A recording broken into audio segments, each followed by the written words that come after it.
Together we rise. And I just want to read quickly, and then I'm going to give you these notes and wrap up our time together today.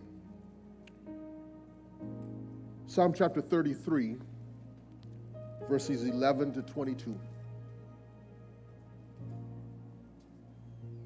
The Bible says this. The Bible says, "Blessed is the nation whose God is the Lord, the people he chose for his inheritance. From heaven the Lord looks down and sees all mankind.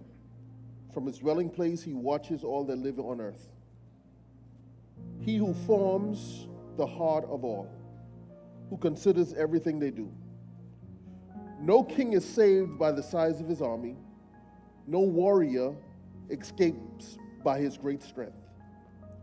A horse is a vain hope for deliverance. Despite all its great strength, it cannot save. But the eyes of the Lord are on those who fear him, on those whose hope is in his unfailing love, to deliver them from the depth and keep them alive in famine. We wait in hope for the Lord. He is our help and our shield. In him our hearts rejoice, for we trust in his holy name. May your unfailing love be with us, Lord, even as we put our hope in you." Father, bless this brief moment in your word.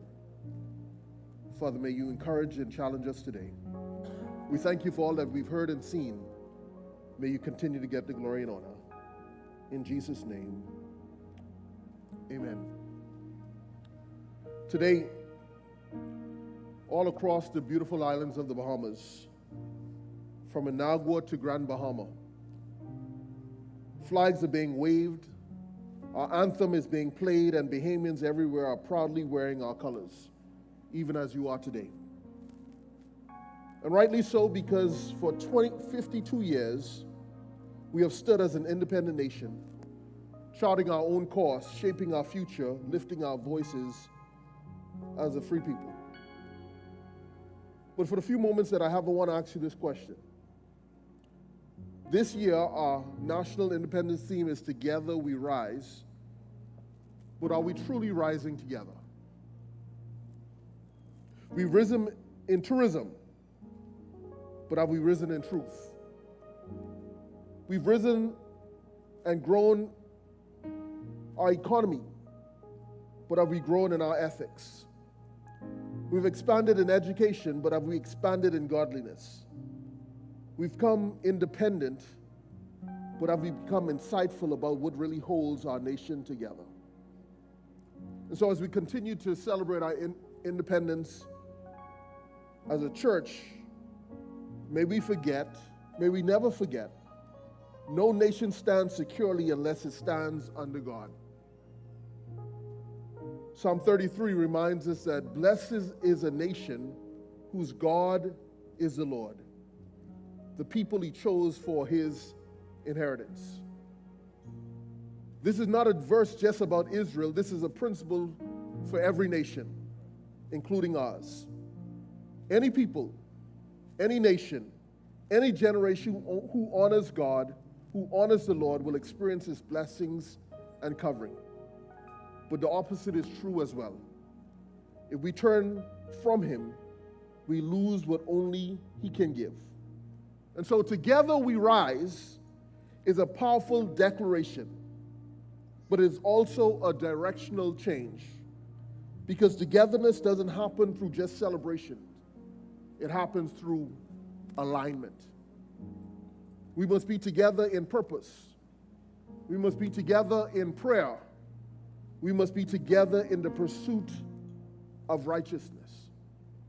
And Psalm 33 is the backdrop that shares to us that if we're going to rise together, there are a few things that we must do. I'm just going to lift my first 4 main points in our hearing today, and then we'll be done. The first thing I have for you today is this. If we're going to rise together the right way, the first thing that we must understand is a blessed people prioritizes the presence of God. If we are going to remain as a blessed nation, as a blessed people, We must prioritize the presence of God. Blessed is the nation whose God is our Lord. Sister Portia shared how prayer and how the church played a significant impact in the coming together as an independent nation. We must remain that way. We must remain a people that prioritizes the presence of God. Here's what we must understand. 3 points real quick. God's presence determines prosperity. Blessings is not about budgets or buildings. It's about whether God is central. And so we must prioritize God in every aspect of our lives. Number 2, position precedes progress.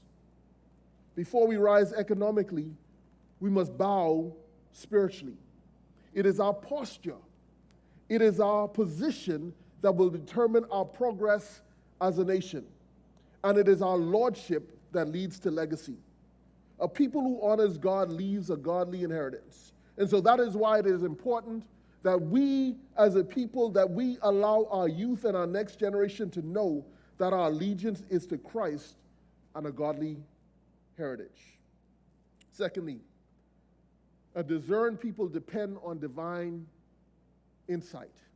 The Bible says this, from heaven the Lord looks down and sees all mankind.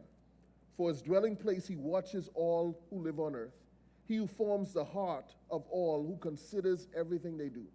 This verse reminds us that God sees what is hidden, that God sees everything. And if God was doing a cardiovascular surgery today, what would he see? What would he see as the heart of our country? For 52 years, what would he see if he was looking at the heart of our nation? What would he see if he were to examine our heart? You see, man looks at the outward appearance, but God looks at the heart. And so from the outside, we may look successful. From the outside, we may look as if we're prosperous. But what does God see when he looks down on our beautiful Bahama Islands? Does he see a people that still have his heart? God sees what's hidden. From heaven, he looks down and sees all mankind. Thirdly, a secure people stands on spiritual strength. No king is saved by the size of his army. No warrior escapes by his great strength. A horse is vain hope for deliverance. Despite all of his strength, he cannot save. But the eyes of the Lord are on those that fear him. My brothers and sisters and fellow Bahamians, strength in numbers cannot replace strength in God. We cannot secure our future through military, through money, or might alone. No foreign investment can replace the security that we get from God Almighty. It's not in the horses, it's not in the army, it's not in the warrior and the strength, but our strength is found in our surrender. Our shield is not in our size, but it is in our Savior.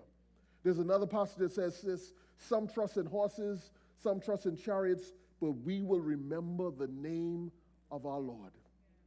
Yes, we are grateful for the sun, the sand, and the sea, but we must never forget that our strength comes from our trust and our faith in Jesus Christ.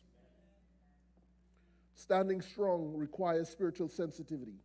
The Bible says, but the eyes of the Lord are on those that fear him. It means that if we are to rise as a people, we must be a reverent people. That our eyes must be on the Lord and our eyes must reverence the Lord. And so let us never forget the reverence in which, it's so funny that she mentioned that in everything, in the national anthem, in the pledge, in everything, they wanted to put the name of our Lord in it. Forward, upward, and onward together by the grace of our Lord.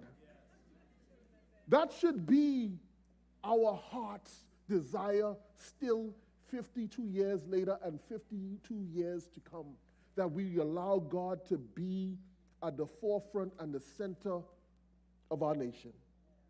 And fourthly, a hopeful people hold to God's promises. Our worship team sang it, that our hope is in you. The Bible says this, we wait in hope for the Lord. He is our help and our shield. May your unfailing love be with us. Lord. You see, it is our hope that will anchor us in uncertain times. We live in a changing world. The world is much different than it was 52 years ago. Can we agree to that? But God remains faithful. He is the same one that he was yesterday, today, and forever. And our hope should be anchored in our Lord in uncertain times. And I want to encourage every Bahamian, every place, to allow our hope to be in an unchanging God and his unchanging word.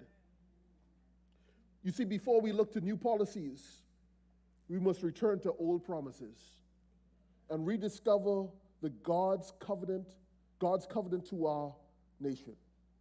He is the same yesterday, today, and forever. Help comes to the humble.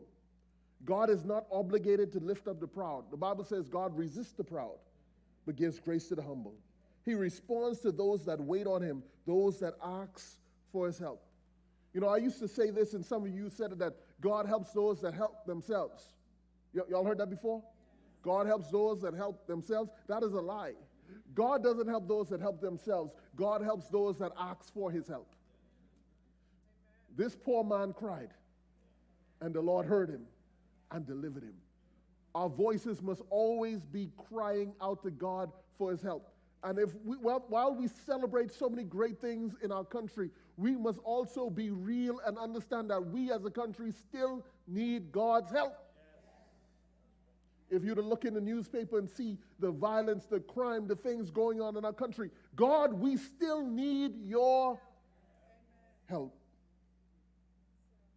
And holding on to his love unites us all. You see, Psalm 33 isn't call us to just nationalism. It calls us to the kingdom agenda. Our future isn't determined by red or gold. It is determined by the one who rules from heaven. And here's the truth that we must hear loud and clear. True national unity does not begin with politics. It begins with piety. Our country is often divided between party lines, and as you can see, even now there's election fever in the air. But as believers, our loyalty is not to party, it's to a person. It's not to the PLP or the FNM, it is to the LOL and the KOK. Our loyalty is to the person of Jesus Christ, the King of Kings and the Lord of Lords. Let me say this plainly. God is not Bahamian. God is not PLP. God is not FNM. God is not on anyone's side. We are called to be on his side. Let me say that again. God is not PLP. He is not FNM. He is not Bahamian. God is not on our side, but we are on his side. And that is what we are called to be. And so as a people, as a church, as a nation, let's place ourselves under his rule, where we return to his values, where we seek his will. And then and only then can we truly rise together. We pledge allegiance not just to the flag, but to our faith. Not just to the country, but to the kingdom. And so today, I want us to pause and pray for our nation, that we would rise together truly, because we turn our eyes together as a people towards God. That we as a people, we turn to national repentance, where God's revival could shake our nation if we truly want to rise together. I believe that we live in the most amazing country in the world. Listen, I lived in the United States of America for most of my adult life, 20 years in the United States. And I would wear my pin of my Bahamas proud. If you saw my car driving down the road, you would know that that was a Bahamian. I never let anybody mistake me for anything else but a Bahamian. But if we are going to be everything that God created us to be and do everything that God called us to do, we must truly rise together. forward, upward, and onward together by the grace of God. Let's pray. Our Father in heaven, we thank you so much. We thank you for just this day that you've created, that you allowed us to see. Thank you for allowing us to come into this house and just be reminded of how far we've come as a people. Thank you for the reminder today that our forefathers saw it so important. They saw it as a priority to put you at the center of this country called the Bahamas. And Father, today, 52 years later, we've come together to not only celebrate what you've done, but Father, we ask that you continue to lead and guide us as a people. May we allow our hope to be reliant on you. May you allow us to keep our eyes fixed on you. And Father, I ask that you would truly allow us to be a nation that is a Christian nation. Father, help that not just to be a slogan or a statement, but Father, I ask that that would be our reality as we turn to you. Father, may the next 52 years in the life of this country be the best 52 years in the life of this country. Father, we pray for those children that have left us and are in the children's church right now. They are the future of our nation. Father, may you bless them in a special way. May your hand be upon them. Father, may you bless these, your people, bless their children and their children's children and their children's children's children, so that we could remain a country that is not afraid to lift up the banner of Jesus Christ. Father, I thank you once again for all that you've done. I thank you once again for all that you are doing. And I thank you once again for all that you will do. In Jesus' name we pray. And all God's people say, amen, amen, amen.